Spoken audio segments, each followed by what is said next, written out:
Jove, and Neptune were the Roman names. These are all triple aspects of the same divine force. Now, the Celtic goddesses were frequently represented in triple form. Their attributes were merged together. A spiritual concept of sovereignty.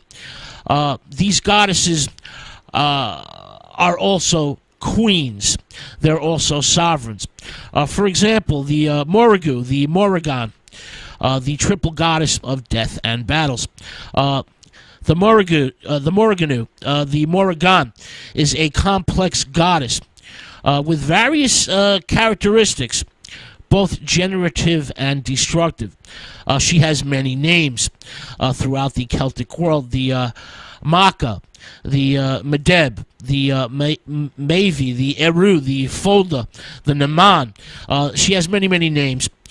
This Irish triad and Welsh triad are perhaps the best known. Banba, Fata, Maka, Bodib, and Nemain. 3 in 1. Morrigan is they're phantom queens, triple manifestations, who are also associated with sexuality and fertility. The Morrigan was an awesome presence on the battlefield. She does not engage directly in the conflict, but uses her awesome powers to spread fear and chaos. The Badab, as the Badab, she drives a chariot dressed in a red cloak with long flowing red hair and plushy, thick eyebrows. She presents an intimidating appearance. Now, the goddess is a shapeshifter and can turn into various animals. For example, the guise of a raven or crow.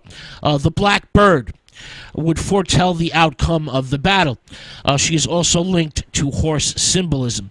The mare is linked to Maka and Medeb and can assume both the appearance of a young girl and an old hag.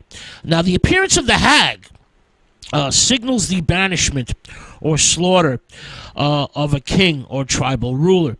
There's a debate among historians and mythologists whether the overall name Morrigan are component parts of the same goddess or are they different deities. Now, this scholarly dispute will probably never be resolved. Now, the goddesses involved are sometimes difficult to distinguish. As Naman, she causes panic and chaos. As Badab Cathal, she is the raven of battle. As Queen Medeb, she is ritually wedded to the mortal king. And during the time, the festival of Samhain, she mates with the god Dagda to ensure future prosperity of the land. Now, Dagda, the good god, the mighty one of great knowledge, can be encountered at a sacred river. He controls the weather and the crops and secures victory for his people in battle. He washes the heads and limbs of those who will die in battle. Dagda has 2 special attributes: a club. From one end he kills with it, while from the other end he brings life to the dead. His cauldron dispenses never-ending abundance and hospitality. This is known as the cooking pot of the Great Father. There are parallel treatments in Ireland. It's known as the cauldron of Dadurga, and in Wales, the cauldron of rebirth. Now, the Celts believed everyone was descended from the god of the dead. The Irish Don, the Dark One, or Dagda, the Great Father. Now, the Morrigan, as the Biel Nigel, is the washer of the fort, just like Dagda. She is distinguished from the others by her use of magic. She sings runes, casts spells before battle, and protects and strengthens her favorite warriors. She flies over the battlefield as a crow or raven and can also manifest into a snake. This way she can observe the slaughter from a different angle or view. The Morrigan was a very important goddess to the Celts, with many sanctuaries throughout Ireland, Britain, and France. There's many inscriptions and carvings.